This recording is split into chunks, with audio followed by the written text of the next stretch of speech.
Well, greetings, everyone. Welcome, as I said, to the Urban League of Rochester's Interrupt Racism Speaker Series. I hope you are all well, and I hope you're all coping with this winter weather that just does not seem to want to give up. I am Candace Lucas. I'm the Senior Vice President here at the Urban League of Rochester. I have the distinct privilege of leading our Equity and Advocacy Division. And I'm riding solo today because my wonderful colleague, Shannon Riegelsberger, who has been wonderful at handling the technology and monitoring the chat, decided to take a vacation day today. And, I can't blame her. But I'm on my own. So I'm going to ask you in advance to please be patient with me as I try to handle all of the behind the scenes stuff of letting people into the room and monitoring the chat and all of those great things. And I'm also going to ask that when you do see Shannon, to please tell her I did a good job, because I told her I could do this without her. So, and I also want to say happy Black History Month, right? We are recognizing 100 years of Black history celebrations. It was on February 7th, 1926, that Dr. Carter G. Woodson began what he called Negro History Week. And it was a way to confront, refute, and debunk the mainstream myths of the time, right? You see, during that time, the accepted ideology was that history did not exist in Africa until the Europeans entered, and that history for Black people began with the period of enslavement. And so Dr. Woodson, knowing that that was false, he wanted to change the narrative, and he wanted to correct the historical record. And he wanted school children to know the truth about their history and be exposed to the richness of their past. And so here we are today, continuing that legacy.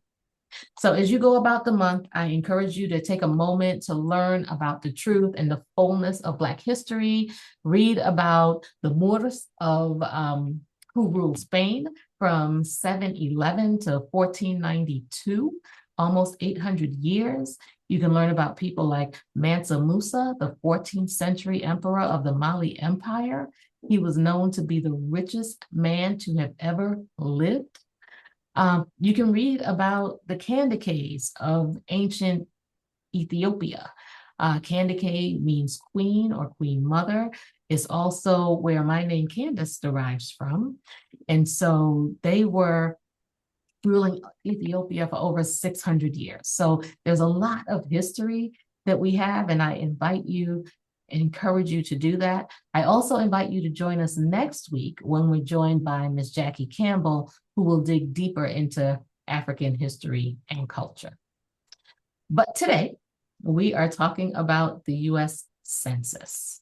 And I'm honored to have Professor Jeffrey Wice, Distinguished Adjunct Professor and Senior Fellow at the New York Election, Census, and Redistricting Institute at New York Law School. That was a lot. But Professor Wice has several decades of experience working in redistricting, voting rights, and census law. He is considered a national expert on redistricting and has been included in Roll Call's list of the top 50 Washington policy insiders. Professor Wice has assisted many state legislative leaders, members of Congress, and other state and local government officials on redistricting and voting rights matters across the nation. And Professor Wice is the current chair of the New York City Bar Association's Election Law Committee and serves as a member of the American Bar Association's Election Law Committee. So, if there's anyone who can help us understand the importance of the census, especially during this presidential administration, it's Professor Wice. So before I turn it over, though, I'd just like to remind you that the Urban League of Rochester is one of 92 affiliates of the National Urban League. We are Rochester's civil rights organization, and it is our mission to interrupt and dismantle systems of racism, oppression, and inequity that have and continue to deprive disadvantaged and oppressed peoples from exercising their civil rights and expressing their full humanity.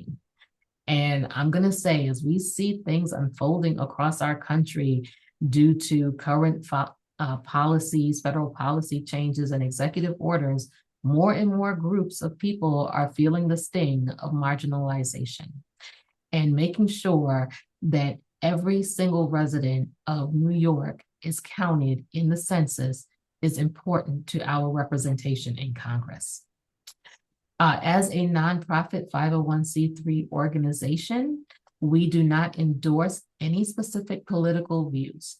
However, as a civil rights organization, we understand and respect the right to free speech, and we serve as a safe platform for all to express their individual beliefs and we acknowledge that any views expressed are solely those of the speaker and not necessarily that of the Urban League of Rochester. So as we prepare to turn the discussion over to Professor Wice, I ask that you please ensure your mics are muted to prevent any background noise. Please feel free to turn your cameras on. It can be a little intimidating sometimes to just look at these boxes on the screen. Our speakers love to interact with our audience, so feel free to turn your cameras on if you're able to do so. If you can, please put your county in the chat if you are attending from outside of Monroe County. Professor Wice is joining us from New York City, and so it'd just be great to see what representation we have from across the state or even the country, okay? And so with that, I am going to turn it over to Professor Wice. So please go ahead and turn on your cameras and join us. Okay, can you see me? We can see you. It usually takes 2 or 3 clicks of my video button to get it working. So, okay, here we are. Well, it's a pleasure to join with you this afternoon to talk about the census. It's February 2026, and often people see me, and I'm now going into my 6th census activist cycle. People see me and wonder, like, what are you doing here? So that time of decade, because the census is usually something that people focus on at the beginning of each decade, every 10 years. But now the census is really something that I like to see as every day as coffee and breakfast cereal, that the census is something that impacts everyone's lives every day. If you look outside the window, the trees, the streets, the hospitals, the schools, the senior centers, the children's programs, everything that government does that impacts your life, your quality of life, your families, your communities, is based one way or another on the census, because the census serves 3 or 4 major purposes. The first, representation. Who represents you in Washington, D.C., in Albany, in Monroe County government, in Rochester city government, in your town governments? Every elected official elected by legislative district is elected based on districts that are drawn using census data. Second, there are billions of dollars of federal and other kinds of state and local programs driven by census population data. Third, the Census Bureau's programs help guide economic, social, business, industry, scientific decision-making. And all of the Census Bureau's data is available for you to look at your community local level, so you can get a good idea of who your neighbors are, how businesses can focus on where to open up stores, where hospitals can locate facilities, how many chairs schools are going to need to accommodate children. It really all gets down to the census. To give you an idea of some of those numbers, I'm going to refer to some recent studies. 10 years ago, the Institute for Public Policy at the George Washington University in Washington, D.C. estimated that for every person not counted by the census, New York State loses per capita about $2,700 per person for just the 16 largest federal assistance programs that distribute funds based on census data. So when you look at $2,700 per person, that goes to fund over, from 10 years ago, $50 billion, $2,700 a person hurts. So you can look at it in some realistic terms. I'm going to share a screen to give you some more recent numbers that can give you an idea of how census dollars impact New Yorkers. So if I can get this right, I'm going to share. Um, Okay, so let me move my screen around a little bit. Okay, so here you see Census Matters, census guided funding in New York. And I'll read the header here. This it shows that 100 and let's see, hundreds, thousand, 186 billion, 309 million $196,627. It's, or more or less over $186 billion went to New York State during fiscal year 2023, just 2 years ago. And this funding flowed from 371 census guided federal assistance programs that nationally allocated $2.24 trillion 2 years ago. These programs rely on state and local data from the decennial census, that's the census taken every 10 years, or the American Community Survey, which is an ongoing census survey taken every year of a handful of people in each community that provides more of the socioeconomic informational data that the Census Bureau collects. So that it's important to note that an incorrect count in the census can cost a state and locality billions of dollars. So when you look down here at some of the ways the money is allocated, Medicare and Medicaid, 131 billion. Health spending outside of Medicaid and Medicare, 28 billion. For infrastructure, 7 billion. Education, 10 billion. Economic development, 3 billion. Housing, 10 billion. These are real numbers. The late U.S. Senate Minority Leader Everett Dirksen, who was a leader back in the 1950s and 60s, once said in budgeting, when you look at a billion here and a billion there, sooner or later you're going to be talking about some real money. And this gives you an idea of the kinds of money that goes to New York State alone. So money counts, dollars count, people count. Also, representation. New York State now has 26 members of Congress, and the congressional districts are reapportioned among the states, based on the 10-year decennial census. And the decennial census asks for basic information on the sex, the age, the race, and ethnicity of each resident. Very basic data. And that information is used once every 10 years to reapportion congressional districts among the 50 states based on a formula in federal statute. New York has 26 districts now. New York State had 26 districts in the 1820s. So we are at the same level we were at, over 100 and years ago, 200 years ago almost. And New York had 45 members of Congress during World War II.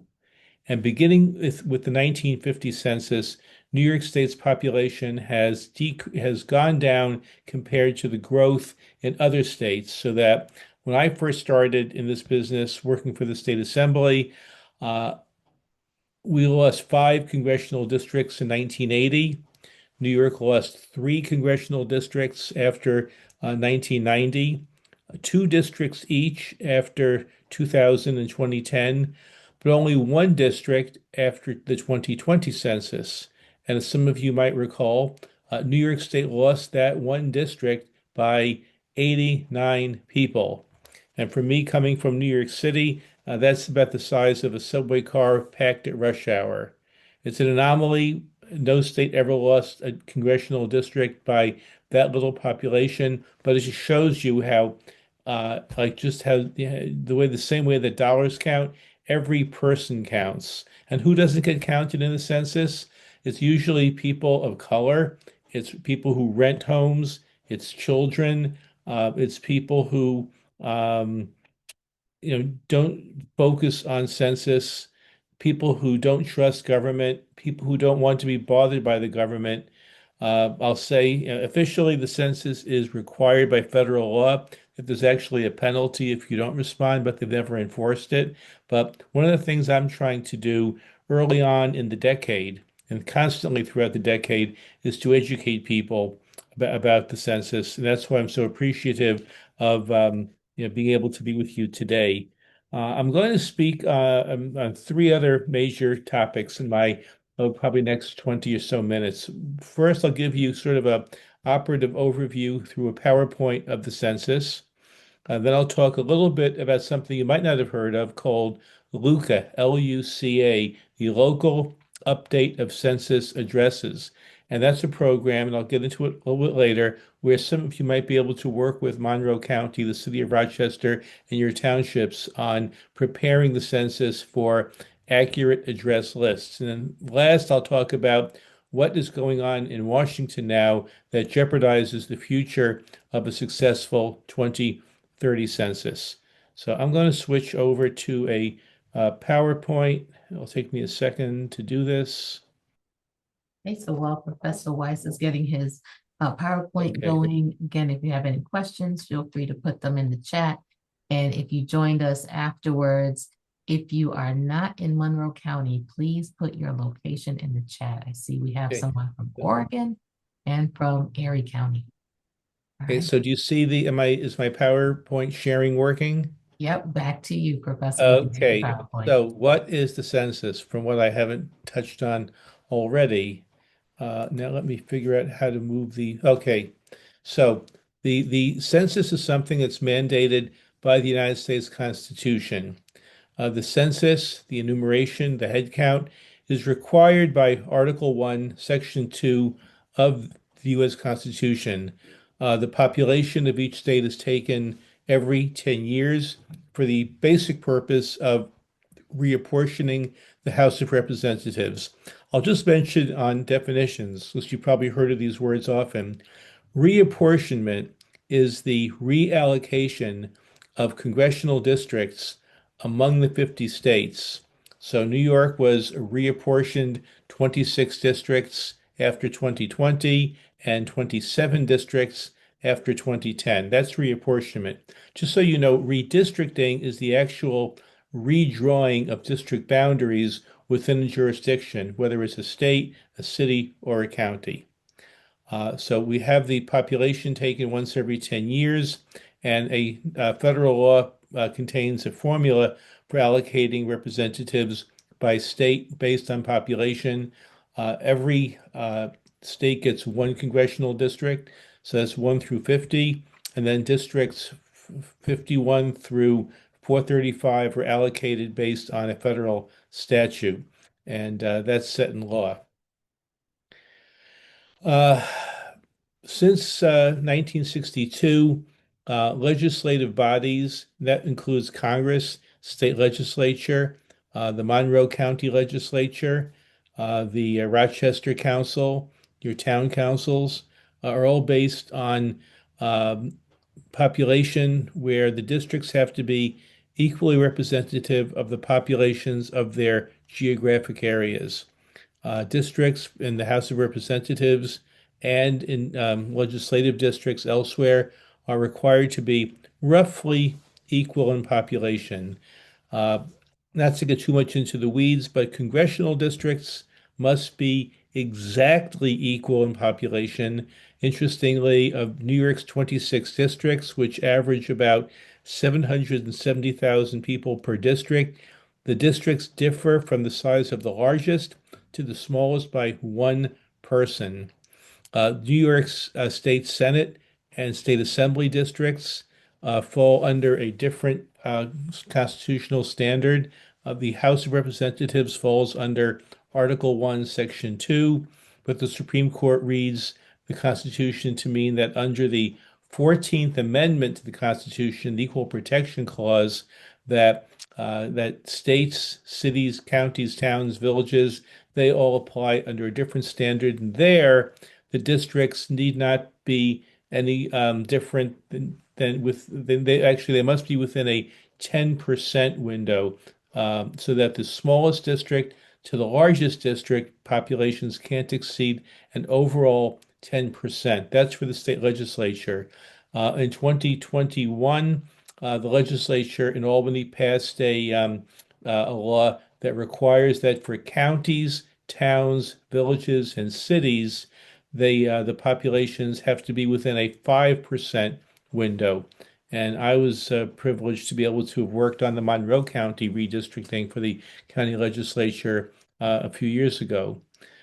So districts are required to be the same in population as is practicable, which means that it must be kept down to a minimum difference so that all the districts are basically equal. Okay. The Census Bureau, which is part of the Commerce Department, is the federal agency designated to administer the federal census in federal law. The Bureau, as I mentioned, also conducts the American Community Survey.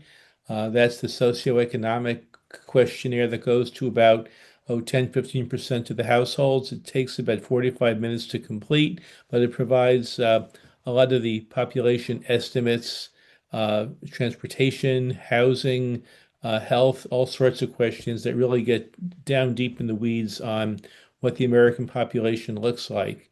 There are about 24 different kinds of surveys that the Census Bureau takes that provides data on American society. The census is strictly confidential. That Title 13 of the United States Code limits sharing any information that you provide to the Census Bureau from being shared. You can't share it. This is an important point that we make, and that when I'll talk about the census citizenship question, we'll mention that even if you are an undocumented person and don't want to respond to the census for fear of ICE or IRS or immigration or any other federal agency getting hold of this information, uh, since this law was enacted 70 some odd years ago, the census information has never, ever been shared with any other agency, whether it's federal, state, or local. The Census Bureau also uh, releases population estimates on an annual basis. They issue estimates based on state population, on county population, on other kinds of local populations. And these numbers are very useful for planning purposes. The estimates are not the same as the decennial census data themselves. Now, last week, the 2025 state population estimates were released by the Census Bureau.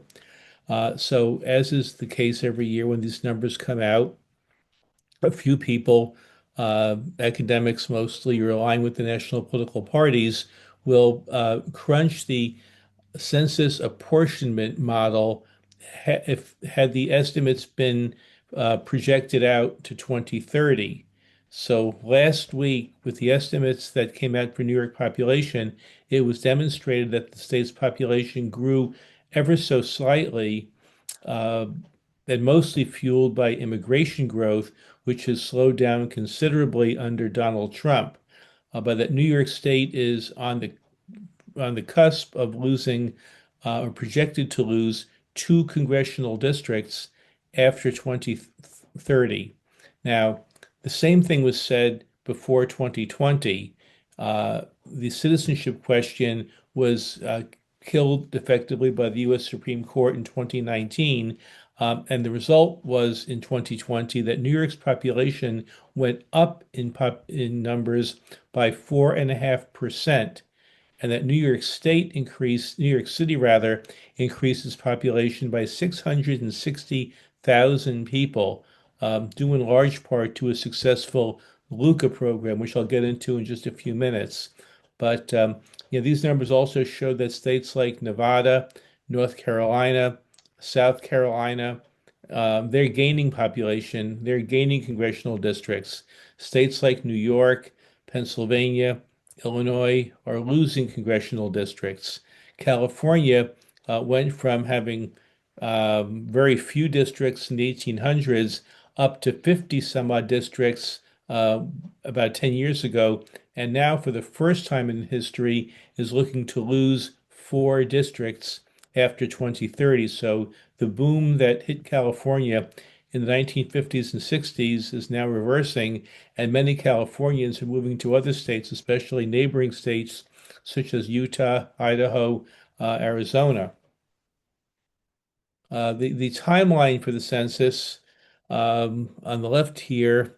Um, Let's see, we have different phases throughout the decade of what goes on with the economic census. This is one that the Census Bureau takes that's not based on the head count, but is based on uh, economic estimates and industry classifications.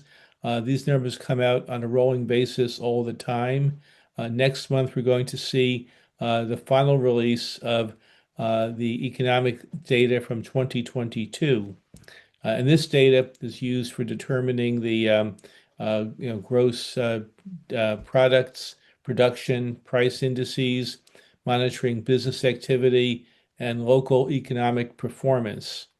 And this census is distributed to nearly 4 billion businesses. The American Community Survey, as I mentioned before, has shown the benefit of sampling as a methodology that helps determine wide-ranging information about the population as a whole. That 3.5 million households receive the American Community Survey questionnaire every year. It's about a 20-page questionnaire, about 45 minutes to fill out. And this is probably the one tool that provides more information than anything else on census data. So if any of you ever received the American Community Survey in any given year of the decade, please take the time to respond to it. The ACS informs in over $675 billion in government spending. So there's a lot in there.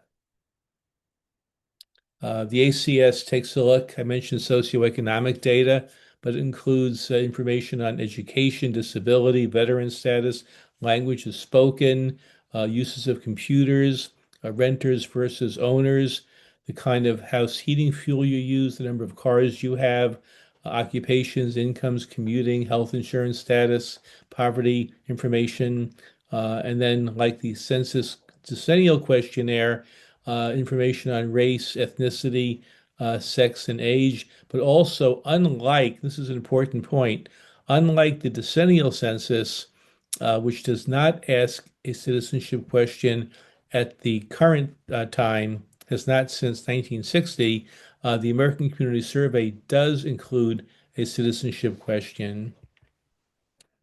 The Census Bureau does not collect citizenship data in the decennial census, as I mentioned. The citizenship question is collected through the ACS. Instead, did a separate slide on this.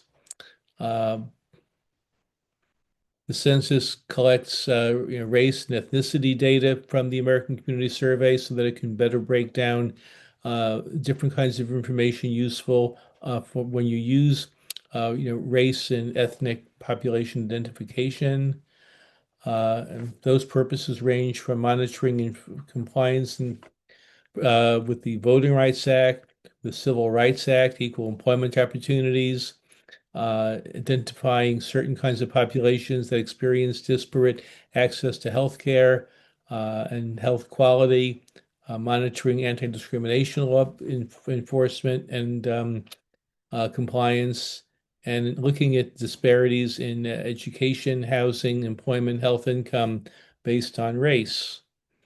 The Voting Rights Act requires that uh, that ballots be provided to people living in areas where a high number of people speak a foreign language. And as I mentioned earlier, the census data is used for redistricting. The uh, decennial census taken every 10 years.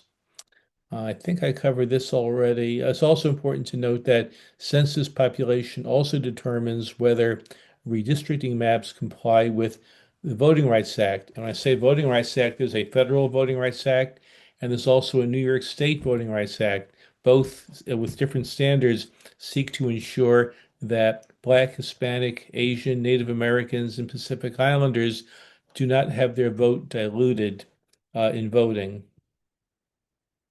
Um, the Federal Voting Rights Act, which is now being challenged before the U.S. Supreme Court, uh, uses census data to determine whether uh, the census data requires that you use racial numbers in figuring out where districts are. I see here, yesterday I actually added in the lower right-hand corner the best local cases of where census data is used. For some reason, I guess I didn't hit save. So, but there have been recent cases in New York State, in Suffolk County, Nassau County, Orange County, and Albany County, and Niagara County, where census data was used to enforce the Federal Voting Rights Act through litigation. So just in wrapping up this part of my presentation, census data impacts money, representation, planning and advocacy, research, and advocacy. Um, the Census Bureau has a website, and the Monroe County Planning Departments may also have websites that provide information, but just using the Census Bureau's data.census.gov feature, there is a treasure trove of data that you can work with to learn about your communities. So I'll hold questions till later. Um, I'll stop sharing right now, and I'm back on the screen. So I also want to talk about the LUCA program. The LUCA, LUCA, is the program that the Census Bureau uh, undertakes that asks local governments, uh, states, counties, towns, Native American tribes to check the Census Bureau's own address lists to match them up to make sure that every household address in the nation is recorded. Right now, the Census Bureau does not send questionnaires to people by name. They send them to addresses. So if you've got a building, an apartment building with 5 units, you need to have a clearly identified mailbox for each of the 5 units. The Census Bureau can't simply leave five questionnaires at the front door. They've got to be marked to a certain address box. So what the Census Bureau asks local governments to do is to go block by block and look at every street, look at every house, try to determine if a house has a garage, an attic, a basement, a side door, an unidentified housing unit where people are living, and to record that. And that process helped New York City increase its population to 660,000 people after the 2030 census. One of the things that we did with a coalition called New York Counts 2020 is offered to help localities with their LUCA field operations. So what I did was in Syracuse, we recruited about 20 people, trained them, and deployed them to go house to house in a few neighborhoods to make sure that the address that the excuse me, the address that the Census Bureau had matched up with what was there on the street. If that an address was missing, that you would record it and add it to the list and have the Census Bureau then verify it. That sounds easier said than done. Just think of it in today's day and age with ICE, with distrust of government. What would you do if you saw somebody walking down the street with a government hat on and a clipboard looking at your house? You might not be too pleased with that.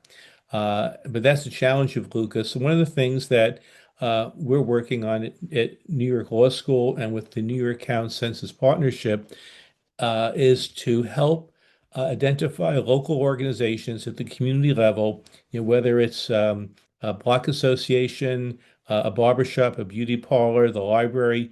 Who are the trusted messengers that people at the block level trust that can actually help people from county or towns go around and check the housing lists. Now, this all takes place next year, and you're one of the first groups I'm talking to about this program. But later this year, we're going to have a toolkit available and training to help you talk with your county planners or your town or city planners and ask them, are you participating in the LUCA program?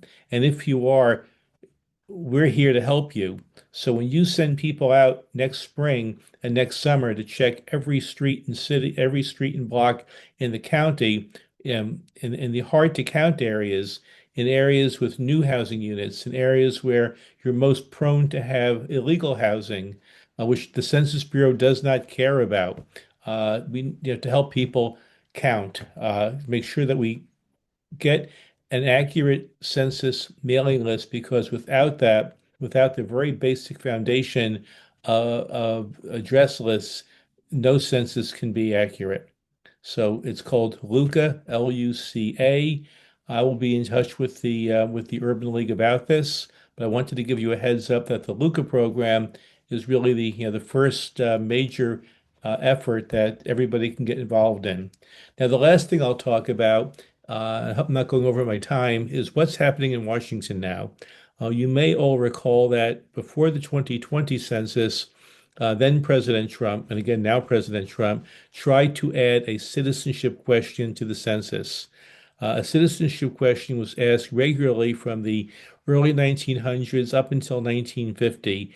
Then the Census Bureau determined that it really didn't need citizenship information in the decennial census anymore. But now it was discovered that by asking for citizenship data in the decennial census, now the American Community Survey does ask about citizenship, but the American Community Survey collects data at a larger population level. Let's say they call it a census tract, and that might include 10, 20, 30 city blocks. But for redistricting purposes, districts are drawn using something called a census block. And a block is a much, much, much smaller unit of geography. So whereas a census tract, which the ACS collects data on citizenship, may consist of 20 blocks, a census block may consist of just one block. And you can't mix apples and oranges. So the um, people at the White House determined 10 years ago that if you ask the citizenship question in the decennial census, then you'd know for redistricting purposes who was a citizen and who wasn't. And then you could also seek to do two things. One would be to provide redistricting data at the block level showing citizenship so that you can draw districts based on citizenship only. And now this won't apply in New York because New York law requires that everybody be counted for line drawing purposes. But in other states outside of New York, that could really disenfranchise millions of people, especially people in low income neighborhoods, especially people who are Hispanic, and most importantly, anybody who doesn't want to uh, deal with the government, who's afraid of ICE, who might not have gotten their citizenship yet, but has a green card. It is a huge, challenge. The other thing that could happen with the citizenship question is that Congress could be attempted to be reapportioned by using the state populations excluding non-citizens. Now, the U.S. Constitution requires that the reapportionment of the congressional districts be based on the whole number of persons, period. but there are two or three lawsuits pending. There are bills in Congress making their way through now, and statements coming from Donald Trump that they would like to see the reapportionment of districts among states and the line drawing itself with redistricting of using citizen-only populations. And that can have a very major negative effect on fair representation. So the Supreme Court in 2019 ruled that the Trump administration in 2018 didn't follow the rules to add a citizenship question. They didn't cross their T's or dot their I's. And the Supreme Court said, while the citizenship question is constitutional, that you have to go through the right process, the vetting process, to add the question to the census. And because they didn't follow the rules in 2018, they couldn't ask the question in 2019 unless they hurried up really fast, followed the rules, and then tried to add it by 2020. But the census forms for 2020 were printed in September 2019, and they simply ran the clock and didn't have time to do that. But now there is time to add the citizenship question. And in fact, when the Census Bureau conducts what they call the test censuses, and they're running two of them, I think in 2028 in North Carolina and in South Carolina, two red states. They just dropped the blue states that they were planning to do test censuses in just a few days ago. One of the things they're going to incorporate into the test census, a basic dry trial run of how things might work in 2030, then they're going to ask a citizenship question. We just learned of this yesterday, so it's very timely. So we do see a different scenario in 2030 coming up. The challenges include citizenship question, the major difficulty in getting people and communities distrustful of government to comply with the census and to respond. We're seeing cutbacks at the Census Bureau. Thousands of experienced professional, nonpartisan staff have either been fired or quit in the last year. We are seeing cutbacks in Census Bureau funding. The Census Bureau used to have outside non-census employee public advisory boards. They were eliminated, and there's very little information coming out of the Census Bureau on what they're doing. During the first Trump administration, the staff at the Bureau, which under every previous Democratic and Republican Census Bureau director only had one or two political appointees. Everyone else was a career employee. Yet the first Trump administration put three or four political appointees in, and we expect the same thing to happen this year. It just hasn't been as much upfront on their radar as the other issues have been for the last 12 months. So in closing, we've got a major challenge coming up. The census is a building block of our democracy. As I mentioned, every public benefit you get from government derives from funding or representation, and we need to make every effort possible to count everybody. To avoid the loss of congressional representation, which results in not only the loss of members of Congress, but a loss of electoral college votes, since every state gets electoral votes based on two senators and then one for each congressional district. So New York has gone down from 45 electoral votes now down to 26 since World War II. So the challenge is great. The work is never ending. It's been keeping me busy, but this is something that I've enjoyed doing now since my first round back in 1980. With our time remaining, I'd be glad to answer any questions. I have not looked at the chat room, so I'm ready for whatever you might want to ask. All right. Well, thank you so much for that very educational discussion. Everything we did not learn in civics class, right? But we do have a few questions in the chat. And then if anyone has questions, I ask that you use the raise hand function. I'm going to ask my friend Trisha Gonzalez to help keep me honest as we go through this as well. So one of the first questions from Rabbi Katz, and more of a comment on your slide where you said as nearly as is practicable. She said that looks like a very elastic phrase. Could you talk about that a little bit more? And then talk Sure, about it's actually the AI? opposite. Yeah, I'm sorry. Did I And miss? also, could you talk about how AI, if AI could be used to redistrict more fairly? Okay, practicable is actually a very exacting phrase. Practical means if you can do it, then try to do it. Is it easy? Is it doable? Is it, practical in a simple definition? But practicable means that if you can do it, you must. And that's where the courts have really honed down on the levels of difference, or we call it deviation, in the size of districts so that congressional districts are permitted a zero deviation, that state legislative districts, per the state constitution, are allowed a 10% overall deviation. So that could be +5 or -5 or +4 and -6. And then by state statute, towns, counties, cities, and villages, their legislatures uh, can't differ by more than an overall difference of 5%, -2.5 +2.5, or -4 +1, but not greater than a 5% limit, state 10% limit, federal 0 limit. So that's practicable. In terms of AI, the answer is yes and no. You can get a computer to do almost anything. And in fact, computer runs can draw thousands of maps, literally thousands of maps, for any state congressional or state legislative mapping. But when you draw maps using the non-human touch to it, you're missing who lives there, the element, the fabric of what a neighborhood looks like. Districts are drawn based on population equality as the overall mandate.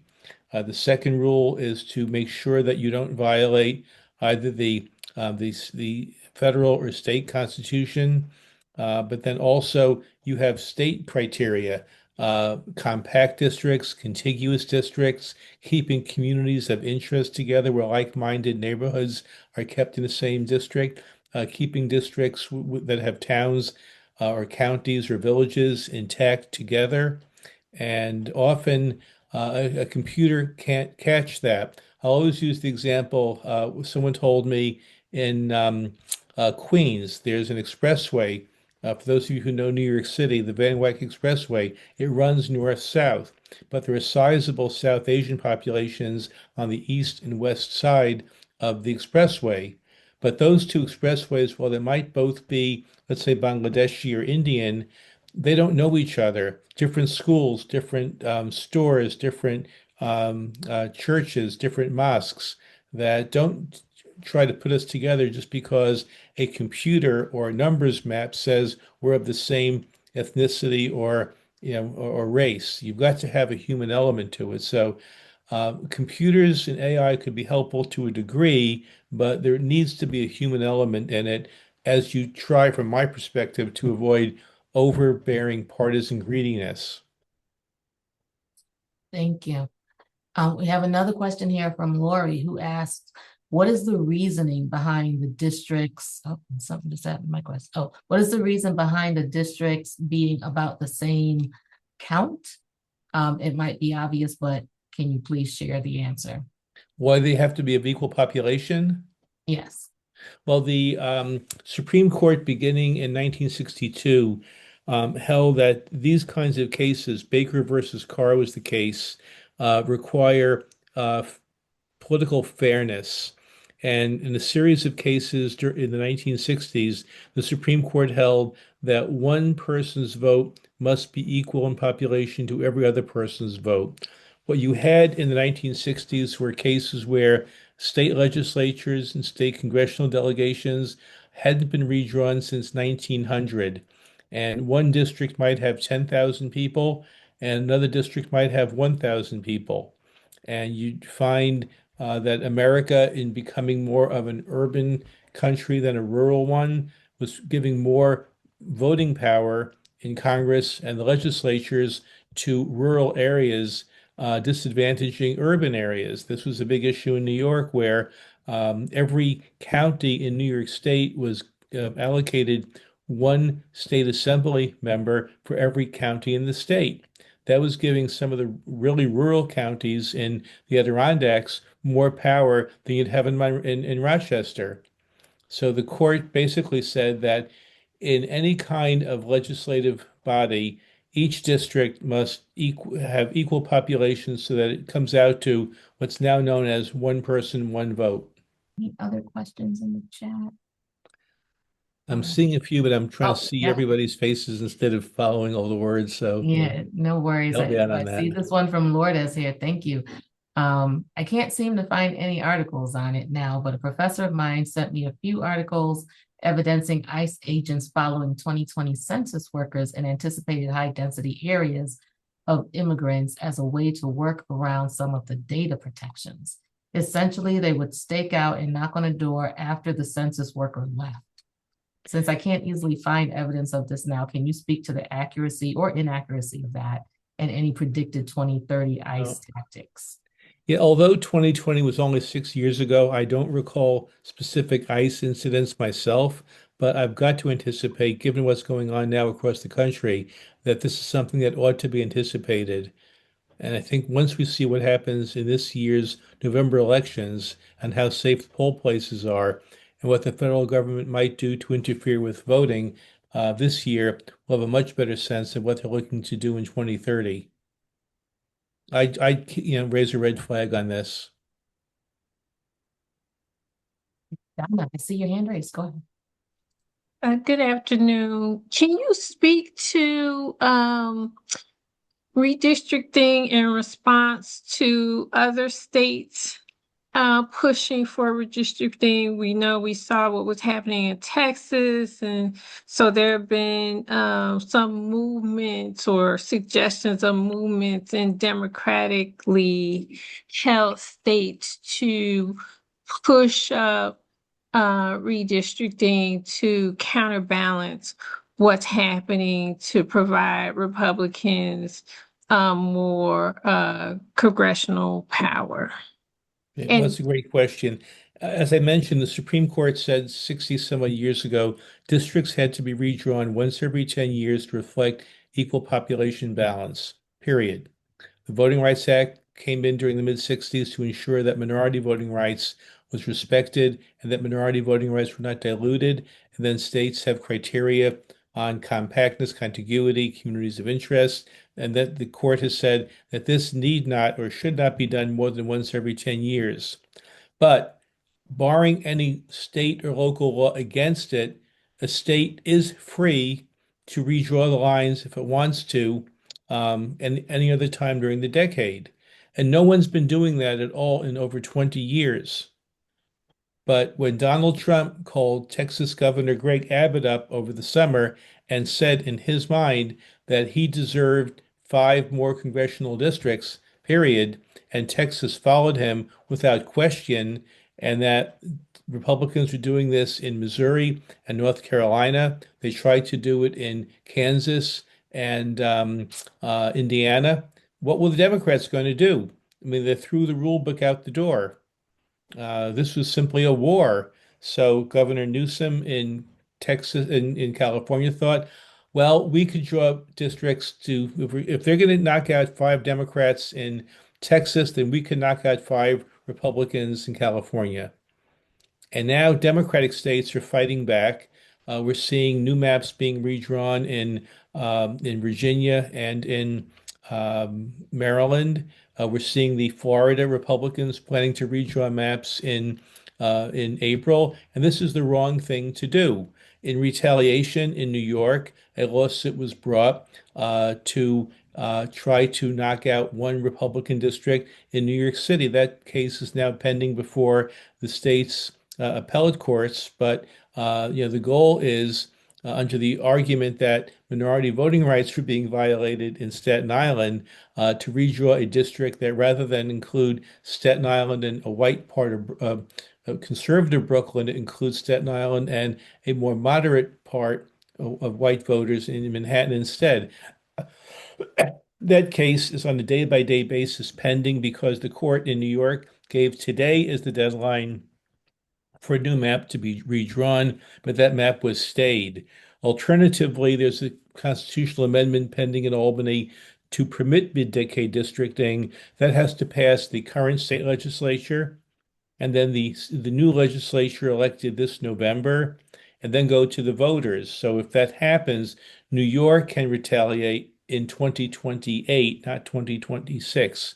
Well, we're still waiting on the outcome of one congressional district in litigation that might give the Democrats one more opportunity. But this is something that had never been anticipated, never should have happened, is unwarranted, and is all based on one man's vision of maintaining power for himself and his party. And other Professor factors Weiss, are now taking that apart. Yes. Professor Weiss, as we're coming up on the hour, but as you're talking about this redistricting, there's a comment in here from Farron, I hope I pronounced your name correctly, about Representative Crockett being redistricted out of her district in Texas. So is there anything that you can say Well, about yeah, that, about 30 seconds or yeah, less? Representative Crockett was one of those Democrats that was redistricted out of her district. She's running for the U.S. Senate now. But regardless of whether she serves in a different office, there's a good chance that the districts that the Texas Republicans drew violated the Voting Rights Act. That act itself is now before the U.S. Supreme Court for decision we expect by the summer. So there's a lot in play now. But with what happened in Congressmember Crockett could result in another lawsuit that will put that district back in place because it violated the Voting Rights Act. Well, thank you so much, Professor Weiss, for this very engaging and educational discussion. Thank you all for joining us today. If you came on late, or just as a reminder, we will have another session next week, which is extra because we normally just do this once a month.